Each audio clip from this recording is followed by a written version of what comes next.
One of many refugee problems tucked away behind the headlines, this time in Central Africa. Here on the border between Uganda and Rwanda, about 6,000 refugees wait patiently. What they're waiting for is the decision to allow them into Rwanda and settle in the refugee camps already established there. They say that military personnel and bands of local Ugandans forced them to leave their homes and most of their belongings.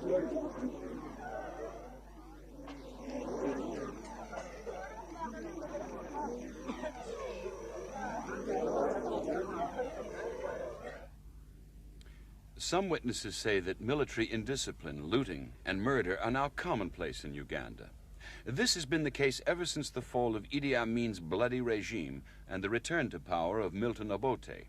It's this situation that's now affecting neighboring Rwanda. Most of the refugees are Rwandans who over the years have crossed into Uganda and settled there. Some of them have lived in Uganda for generations, but most of them settled there within the last 25 years. The earlier settlers were economic migrants, unable to make a living on Rwanda's overcrowded land or sustain themselves in their poverty-stricken homeland. As for those who came later, in 1959 and 1973, many were political refugees. And now they're on the move again.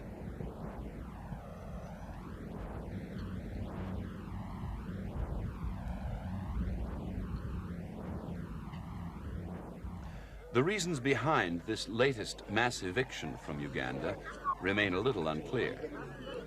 Some observers in the area say the cause is ethnic discrimination.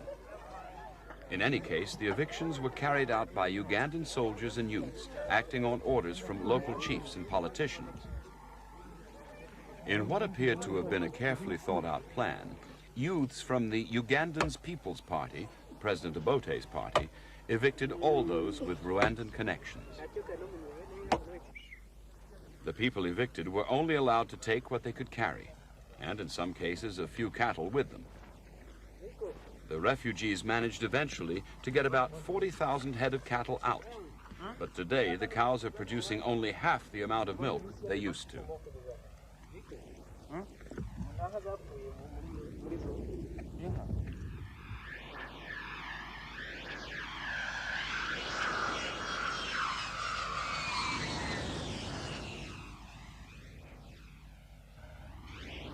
Aid will certainly be necessary to keep the situation under control.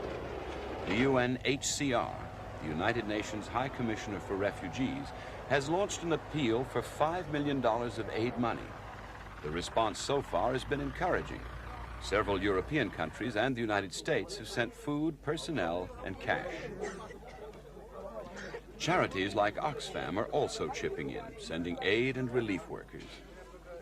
The Red Cross is also involved in the relief operation, providing ground support to the UNHCR.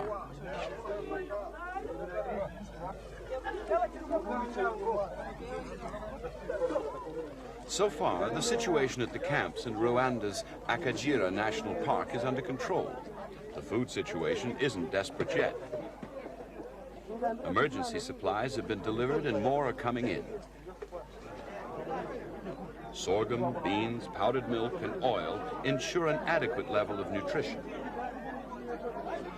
Less than 5% of children and a little under 10% of adults show any signs of malnutrition. However, major donations will be needed to avoid a catastrophe when the rainy season comes.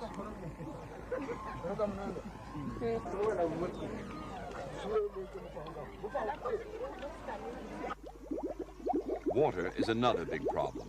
Every day, tankers scour the countryside for fresh supplies and deliver 20,000 liters of water to the camps. But the supplies aren't enough to cope with demand. So until pumps and filters arrive from Europe, the refugees gather water from polluted streams and marshes in and around the camps.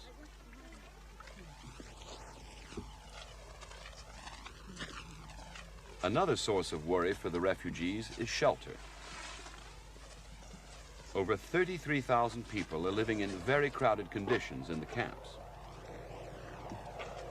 The refugees gather grass to erect huts and protect themselves from the cold nights and the rain, but also from lions, leopards, and buffaloes that roam the National Game Park.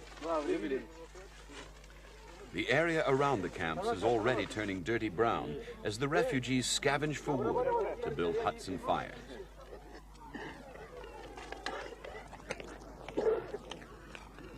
Above all, it's the refugees' health which is the greatest cause for concern.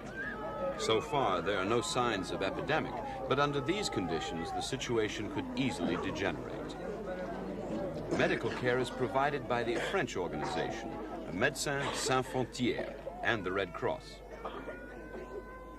Basic care and measles vaccination has been provided by relief workers and Rwandan Health Ministry medical assistants.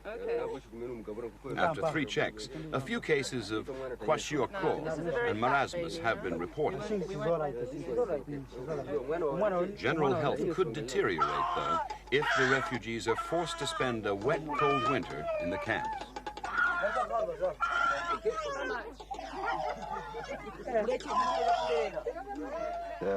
We spoke to one relief worker, Hideo Van Drunen, a Dutchman, and asked him to sum up the situation for us. What kind of relief is being provided for the refugees? In the first place, food. There's an adequate supply of food coming through already. There are all sorts of domestic supplies. Medical assistance is provided. There's an expatriate medical team, and there are teams from Red Cross here. There are solutions being identified for a temporary supply of water, and a more permanent supply is being worked out. Transport needs are filled. I think most aspects are taken care of adequately at the moment. How do you see the situation developing for the refugees in the medium term? The situation is, as I say, is presently under control. We will have a care and maintenance program for 3 or 4 months, and what will happen afterwards is rather difficult to predict because it depends on political decisions as to what will be done with the refugees ultimately. The refugees' future will depend on political decisions made in the capitals of Rwanda and Uganda, and already there is a glimmer of hope for a few. Late in October, the 2 governments came to an agreement about the future of some of the refugees. The Rwandan government has agreed to take in and resettle all those with Rwandan passports. As for refugees with Ugandan citizenship, they will somehow have to return to their homes inside Uganda, despite their fears about the situation there.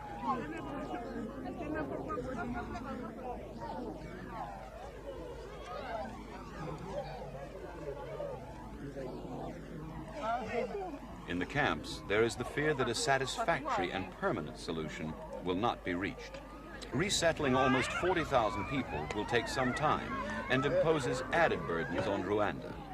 But despite the difficulties, in the interim, relief organizations intend to do their best to help the refugees help themselves. For those waiting on the border, though, the situation remains most serious. They will not go back to their homes unless they feel safe, nor can they cross the border.